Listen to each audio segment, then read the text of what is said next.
Does everyone care to do introductions? Sure. I'm the chameleons.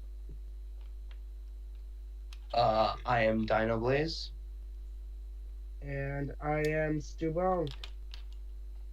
Um, Legato Creations isn't here, at least for the moment. Yeah.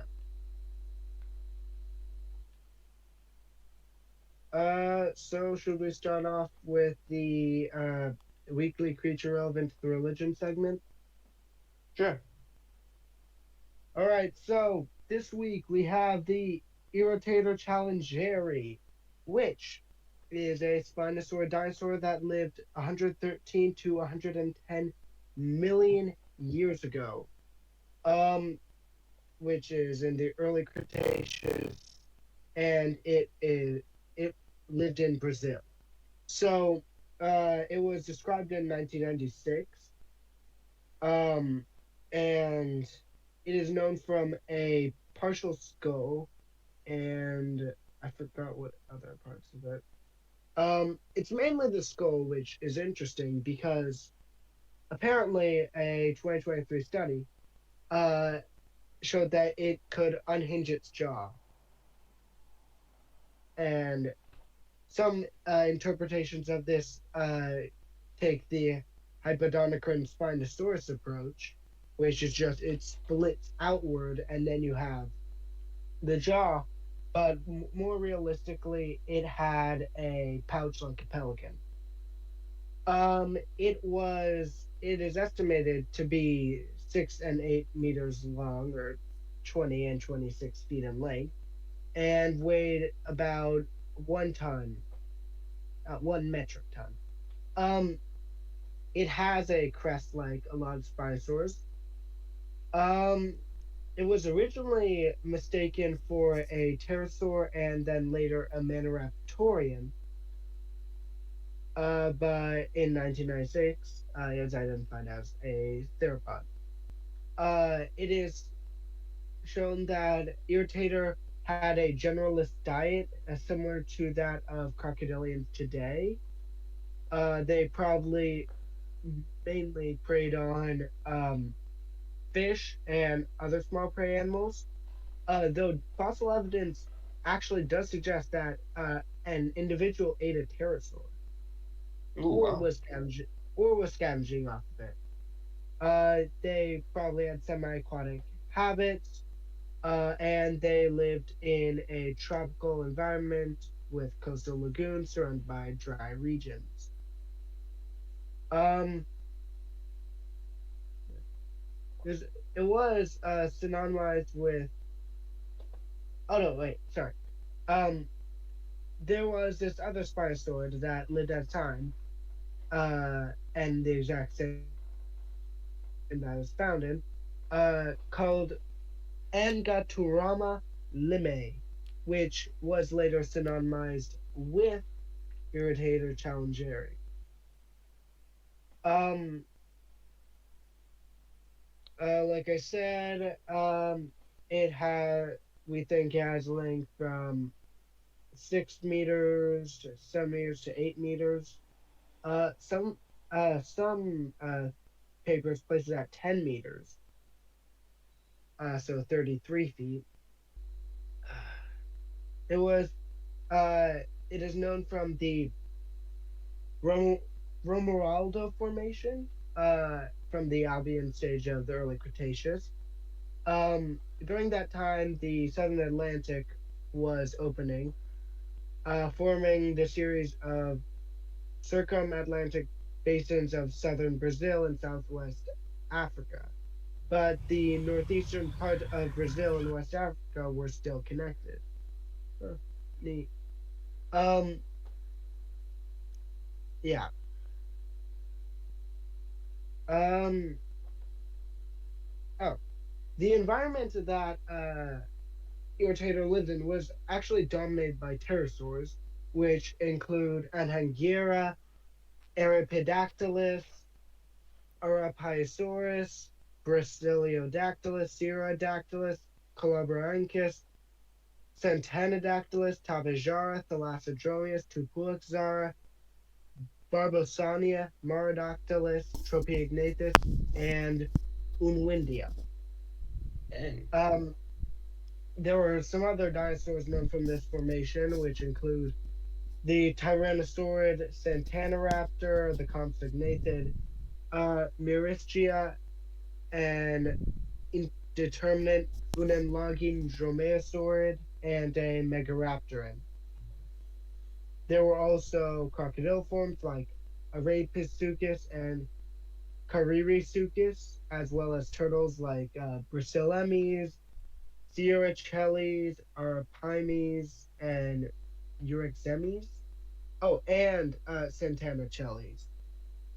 There were also clam shrimps, not sorry, not clams and shrimp, clam shrimps, which is a thing apparently. What are they? Oh, the Hmm. bivalves. Um, Sea urchins, ostracods, and mollusks. There's also very well preserved fish apparently. So hybodont fish, guitar fish, gars, amids, ophiopsids, oceanids, Pysonodontids, uh, Aspidorhynchids, Cladochylids, bonefishes, canids, mosonids, and some other stuff.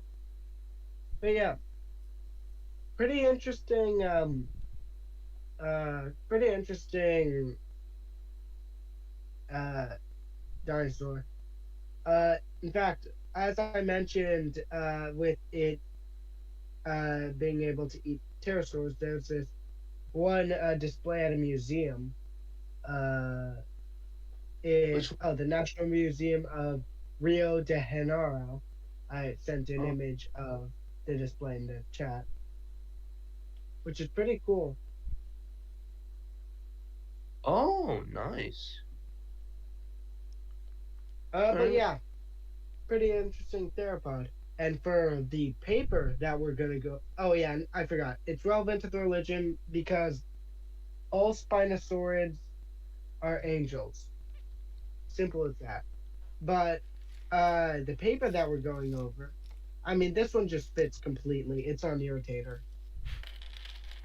and it doesn't embed. Oh, never mind, it does.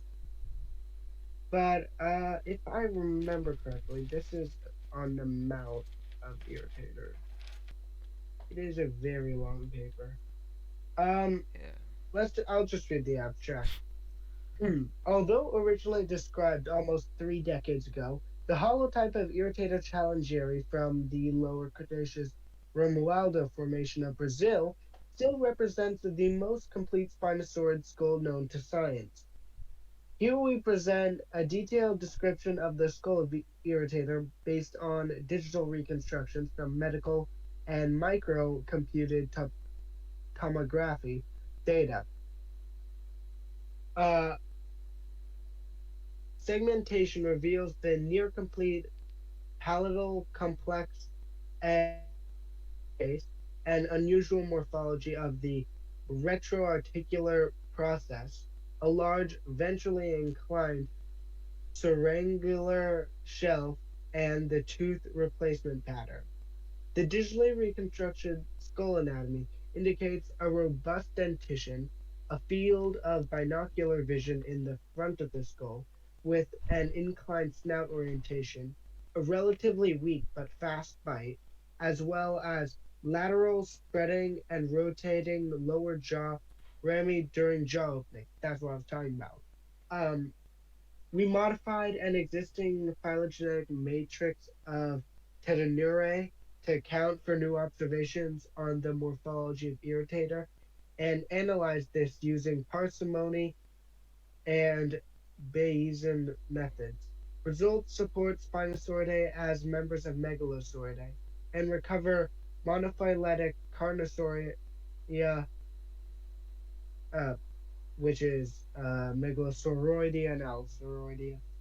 Parsimony analysis recovers Monolophosaurus nested within Megalosauroidea as sister taxon to Spinosaurids.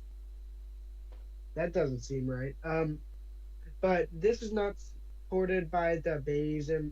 analysis. Bayesian time calibration and evolutionary rate analysis indicate that Spinosaurid evolution happened fast, despite a long ghost lineage of at least 35 million years. High evolutionary rates over a prolonged time can explain the highly derived skull morphology of Spinosaurids. The study provides an in-depth look into the evolution of Spinosaurid skull anatomy and refines our understanding of these specialized Mesozoic predators. So first I'll just find the phylogenetic tree wherever it is and study. Here it is. Figure 36. There's a diagram for that. And then, let me just find the video for this. Alright.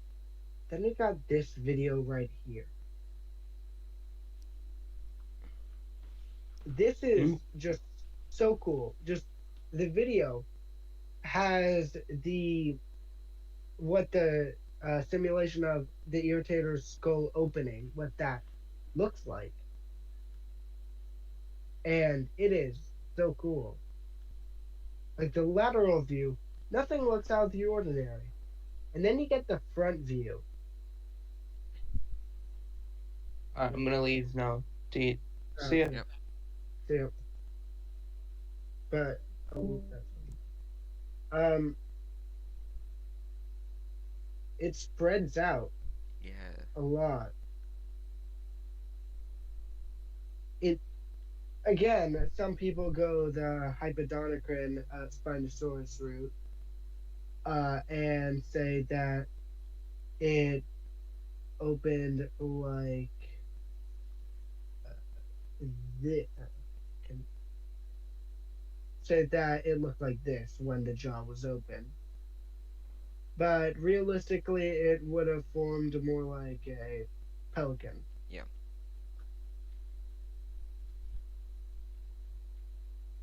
Oh yeah, pretty interesting. And now it is David time for Peters. Peter's Starting with David Peter. the Swamp Hen article. Oh, before we do that, should we go over the comment that I made on one of his posts? Yeah. So before we even get to the swamp end, because like genuinely, I'm the person who caused it to happen Yeah. in the first We place. need to. But It's come to my awareness that David Peters does not know anything about Swamp Hen taxonomy. Because he says the Targhee is Porphyrio, which is the western swamp hen, when Targhees are really different from all other members of Porphyrio, given that they're like 60 centimeters tall and flightless, and they're yeah, Porphyrio hochstezii, I think. Yeah, Porphyrio hochsteteri, and also within his article is meant to be about Porphyrio, which is the western swamp hen, but he uses pictures of videos of Porphyrio melanotus, which is the pukeko.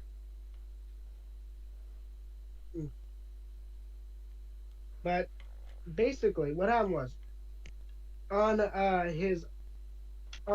his article, two articles before his swamp hen one, I made a comment because you know, like the questions that we have on this podcast and that we show on Discord about Pierce's work, um, we never really really asked Peters about them. So I took it upon myself at midnight to uh, write a comment on one of his posts, and it took me like I want to say 30 minutes to write. Um, Maybe more, but anyway. Basically, uh, Should I just read it out or should Just summarize it. summarize it? Okay, so basically, I asked him a few questions, mainly about like, how jaws evolved before gills, and so that I said, does it imply that placoderms, uh, well, yeah, he said placoderm armor evolves into gills, in sharks, and I said, does it imply that placoderms don't have gills? If so, then how did placoderm pre-gills breathe underwater? Um, you have separate lineage, which is conodonts, evolving into Nothostoma 1. Fish inside Nothostoma 1 have gills, so that means that both placoderms and Nothostoma 1 convergently evolve gills at around the exact same time and look exactly the same. Do you have an explanation for this? And it's basically all this stuff about like, uh, just questioning his stuff Is and stuff that kind of contradicts itself, bone but ideas and the Metasprigina one, which we haven't talked about previously, but I was looking through the LRT and I saw they placed Metasprigina as basal, and I checked out the article for Metasprigina and he claimed it had gills, but Metasprigina is basal to both groups of Gnathostomata in his conception. So his idea must be that Metasprigina lost its gills and then re-evolved them to be basically the exact same. yeah. So then he did a reply comment 6 hours later. Um, so the first one, which was placoderm armor evolved into gills, and he said placoderms had internal gills in an atrium, which in the present hypothesis, placoderm tabulars split apart to become cartilaginous gill bars in sharks, in catfish, spiny sharks, and their descendants. The placoderm juggle enlarged to become the operculum. So then you got the if so, how did placoderm pre-gills breathe underwater? Lampreys have gills, a series of gill openings, but they don't have gill bars or opercula. They have the above mentioned atrium, derived from the landslets. Ah, yes, the lancelets, Um, which he places yeah, as invertebrates. yeah, which no, I mean, his uh, hagfish I, theory is I, most I don't know confusing. how I forgot. I forgot to ask him about like, hey, oh yeah, also about like juveniles and stuff. Yeah, Why are they separated? Along with why are hagfish and lampreys and lancelets invertebrates and not fish? yeah. And then we got He doesn't really answer the question because he doesn't answer how gills convergently evolve twice. well, that's probably because he doesn't have an answer. Um, then he says that Metaspigna has an atrium with internal respiratory surfaces like lancelets and lampreys, but not gill bars or opercula. Then why are lancelets and lampreys invertebrates? Why, Peters? What? Then I asked him how bones convergently evolve twice and look the exact same. And he says, I wondered that myself on the broad issue you raised. The current last common ancestor is Pharyngolepis, which has a mosaic of scales and a few facial plates, which I have interpreted as homologs of the nasals, the, the circumorbital series, and three temporal bones. A fusion would then give us frontals, parietals, and of course jaw. I mean, Bones appeared when jaws appeared. Then I mean, like the paddlefish and bass. Oh, okay, continue. two Sorry. different lineages of animals descended from the same could would be more likely to evolve really similar structures, but it's unlikely they'd evolve them to be the exact same. Yeah. And then you got the paddlefish and the basking shark, which we don't know what that is. Refer to last podcast episode, like maybe in editing or something you'll put Yeah, where the fuck that was about. Um, but basically, he says that the skeletons of paddlefish are primarily composed of cartilage. The only bone in the fish's body is the jawbone, which, wow, is still a bone.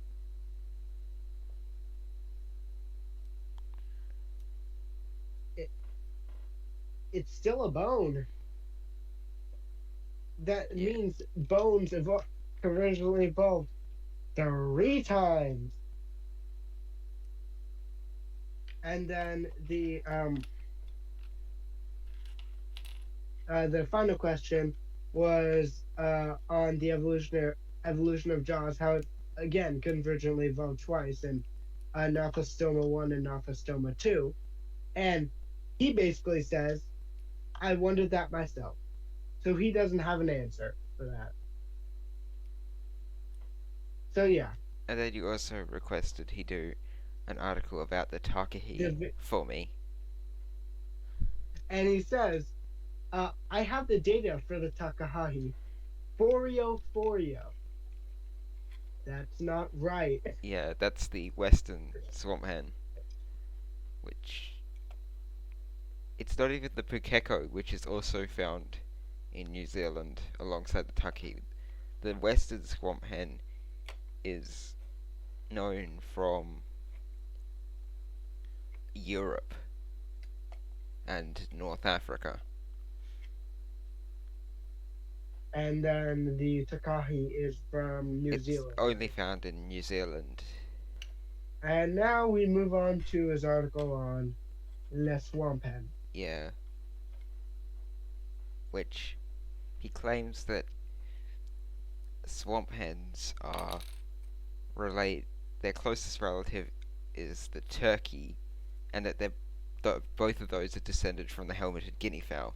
Now I know a bit of stuff about bird taxonomy, and I know that uh, turkeys and guinea fowl belong to the same order but separate families.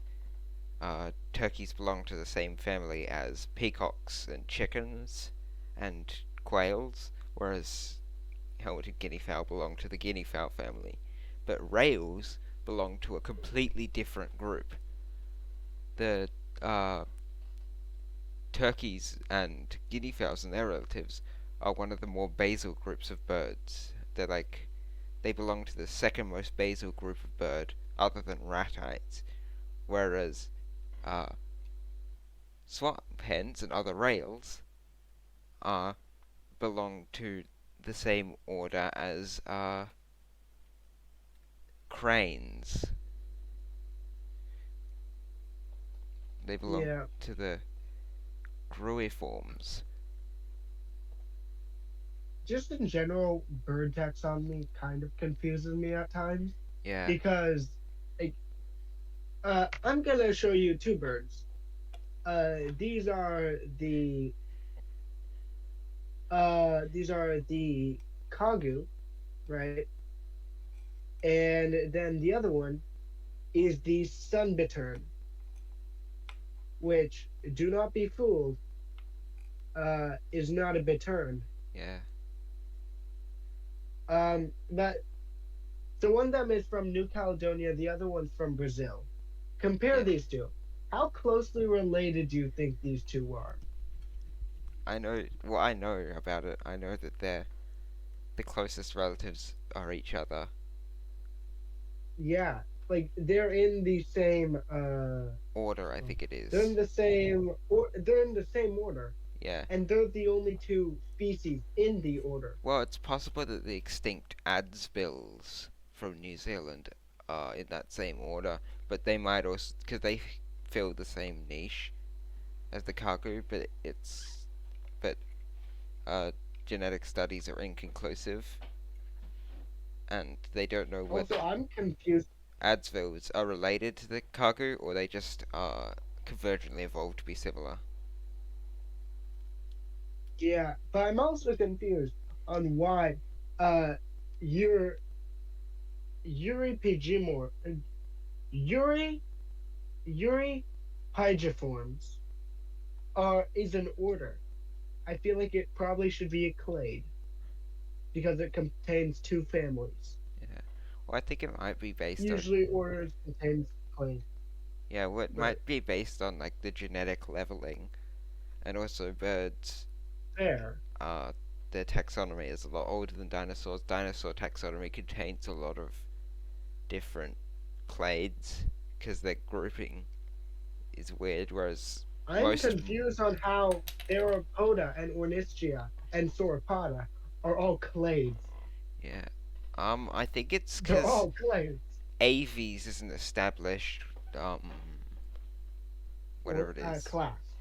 because they didn't. Class. Yeah, they It's a didn't class. realize because Linnaeus came up with the whole taxonomy system, which was like nearly, which was like 75 years before the theory of evolution was invented, and also like before 75 years before dinosaurs were discovered, and so they kind of just placed them all as not really.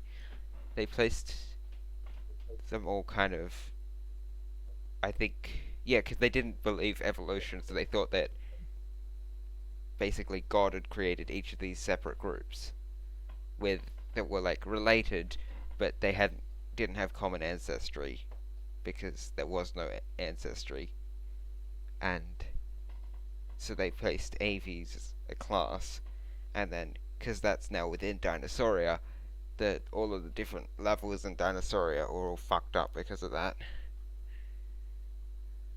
In a perfect world, just Theropoda is a class Yeah, instead of even Dinosauria. Dinosauria is a clade, which I find hilarious, frankly.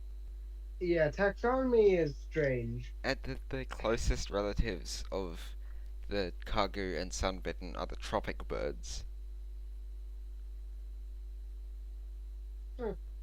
Neat. which look completely different. Yeah, it's like swifts and stuff, right? Yeah. Oh, wait, No, they're not Pterosauria is a swifts. clade. Yeah.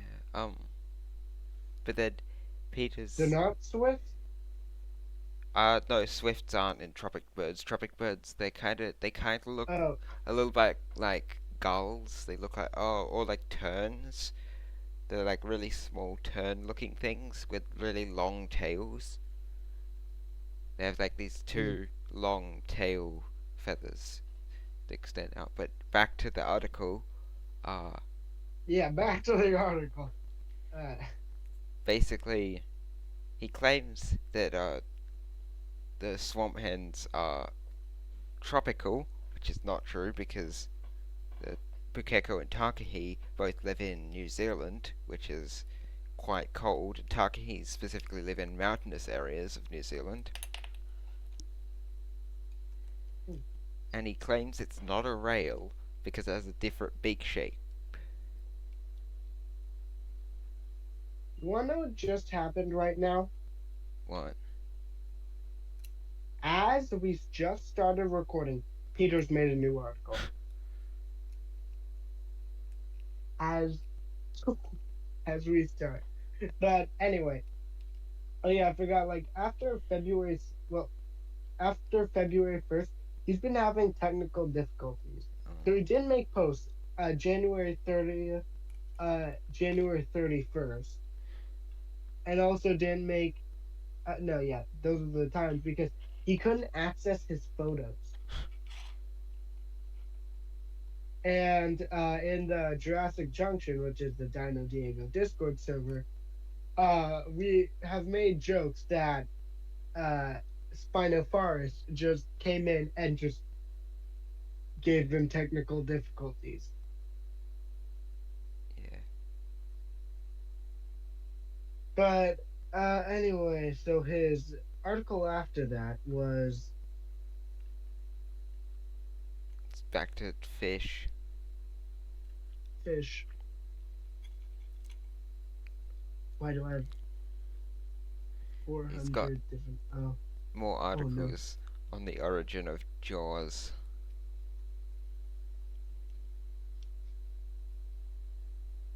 Yeah.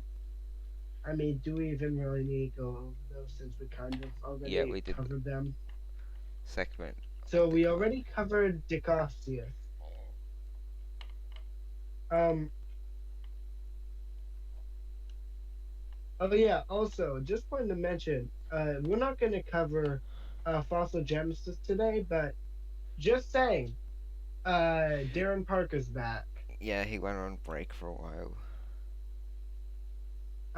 According to one of his posts, he was working on an Archosaurus tree, Oh God.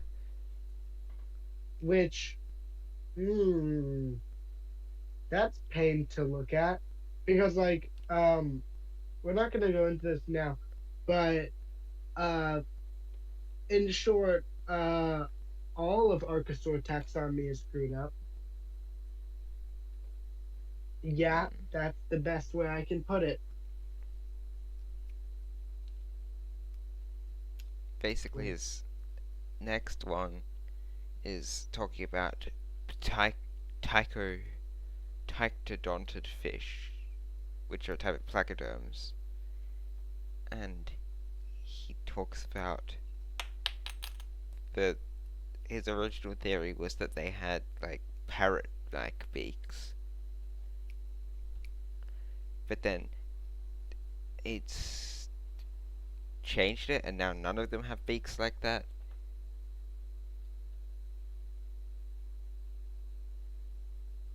yeah. Because apparently So, I mean, is they a bunch of the species within this group had like broken jaws. faces. Yeah, and I'm he pretty sure these past few articles have literally just been him revising his work, yeah which, frankly, I find a bit confusing because I've seen one where he made a 2017 post and in 2021 he updated it. And at that point, just make a new post because that is how do you remember a post you've made? Not 5, sorry, 4 years ago. Uh, how do you remember a post you made 4 years ago? Like genuinely, that is how. But anyway, uh, next one is he's comparing uh then he does a reconstruction of Dico- the placoderm Euripides. well, he talks about I think he missed one because his next one he talks about um the Oh, Dicostius Dicosteus gave comparing rise to it, a shark. Yeah, even though it's not a shark, it's a basochondrichthyon, which has a very informative Wikipedia page with nothing on it. But that is the most informative type of Wikipedia pages are those with none on them. yeah, It's but but it's looks to be just a basal cartilaginous fish. contradicties. Yeah, Yeah, but yeah, and then not much to the say next here. one, He's just yeah. talking about his theory that placoderms evolved into sharks. His next one, he's Okay, but you understand that I don't get about Peter sometimes. He makes semi-skeletal diagrams. He highlights all the features, and mm, it just gets annoying sometimes. Like you look at his Microraptor skeletal, and let me find out reptile evolution. he also talks about an Ordovician placoderm, but placoderms hadn't evolved yet in the Ordovician. The earliest placoderms date back to the earliest Silurian. Yeah, this Was so-called that a placoderm, Microraptor? in quotation marks, is actually a type of jawless fish. It's a terrestriomorph. But let me find what I was talking about. I'll just pull up Ornitholestes, for example. Um, so you look at his Ornitholestes diagram, and I am in the wrong group chat. Okay. You look at his Ornitholestes diagram. Um, from what this implies, um, there's basically no skin on. It's not even a finished diagram. It Yeah, implies that there's basically no skin on the bones. yeah. Like literally, it is shrink wrapped to the exact word. Its leg is also missing a part. It just has no leg. It just can't walk. Yeah, That is it. in this article he says jaws were invented more than once, teeth were invented more than once, fins were invented more than once, and lost more than once. I mean, technically that last one is First of true, all, because like whales evolved to fins. Technically, true. those were invented But another twice. thing, why is he saying invented? Just say evolved. I don't know.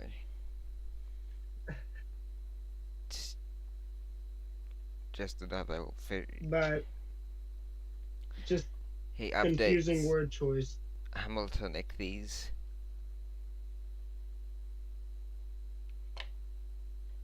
which And he has like two sentences. No, one sentence. Literally one sentence. That isn't the new data did not change the original nesting. Then what? Why'd he make this then? Hamiltonixes is a Carboniferous hybridont, and just and he places it next to the frilled shark. Still, he still places it next to the frilled shark. It Yeah, didn't why change. did he make this new post? He didn't make. He didn't do anything new. The next one is There's about nothing there. manta rays. Also, he says the size of an extant salmon, which that's a lot of species right Yeah, there are a there. lot of species, and they also That can vary. be as small as like uh that can be as large as 4 feet 11 inches to as small as 1 foot 8 inches. Yeah, and also they vary between males and females and different part at what part of the life cycle they're in. True. But Is the back next one he topic. claims that the things on the face of manta rays were just came from a shark. So he claims that manta rays were descended from sharks. Well, rays and sharks are both in the same grouping, but Yeah, I mean, I think they probably could have evolved from shark-like organisms. yeah, Well, not shark-like, but the organisms that evolved into sharks. yeah. But or early sharks. I don't know. I'm not good at fish taxonomy. Um, So yeah. he also claims that I mean, rays aren't like a single group. and what? Huh? How? What? Why? Where? He Huh? claims that rays are all split throughout the group and that manta ray. So he believes that What is his logic here?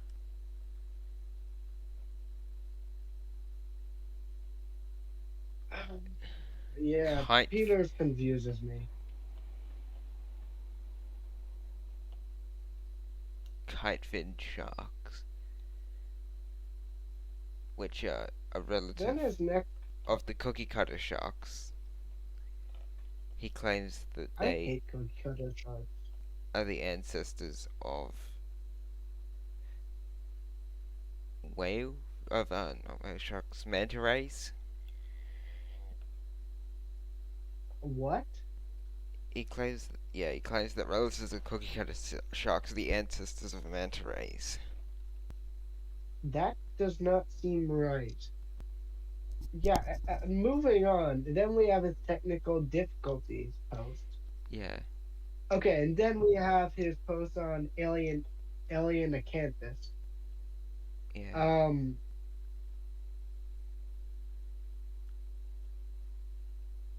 and he says it's a sea robin instead of a placoderm. Uh, Uh,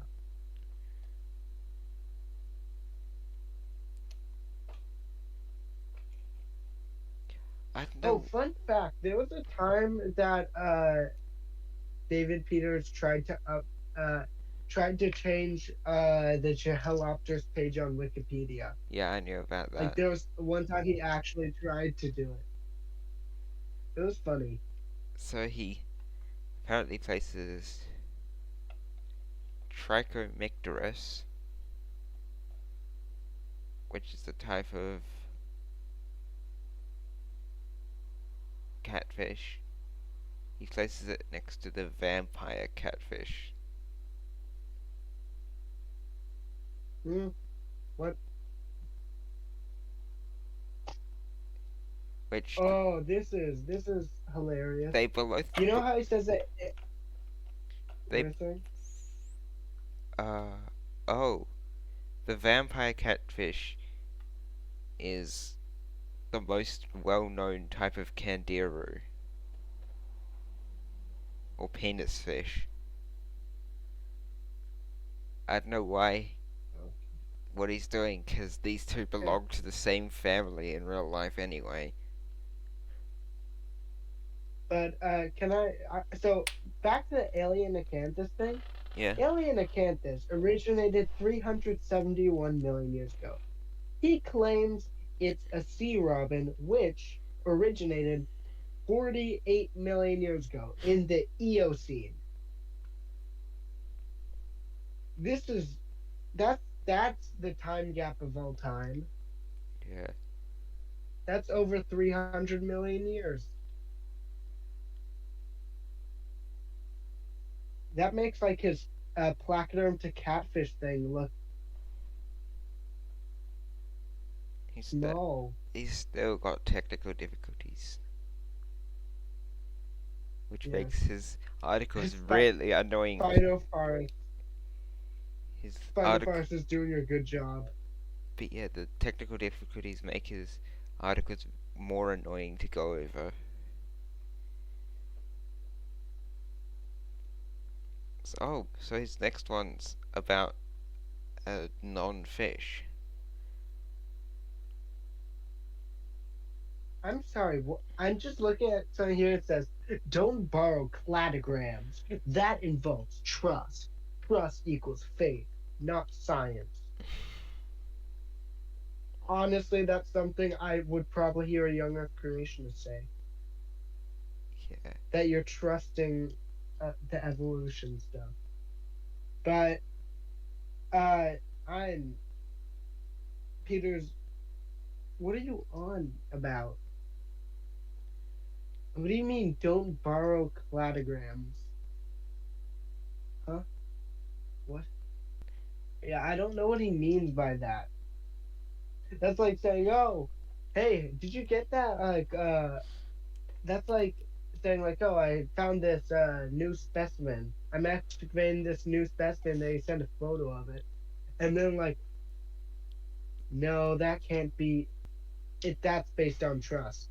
Like, I can't make good metaphors. My brain is tired. Uh, this is it claims that it's so confusing. Teu Teu jaguar, which is a early archosauromorph, but he claims that it's just a miniaturized Proterosuchus.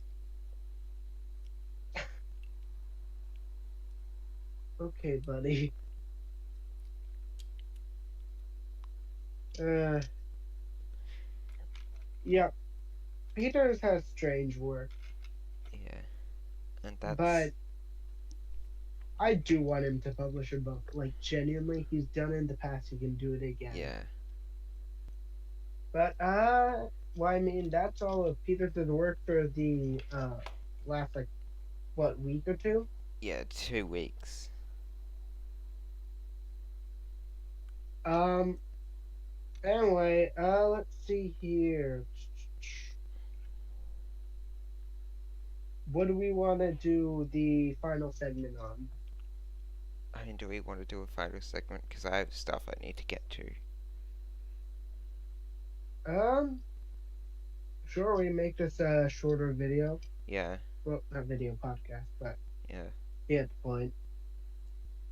All right, well, I guess we'll see you guys in the next one. yeah, Uh, join the Spinofaarism Discord. Um, yeah, check out my channel. I do Spinofaarism related content along with other dinosaur content. But yeah, we'll see you guys in the next one.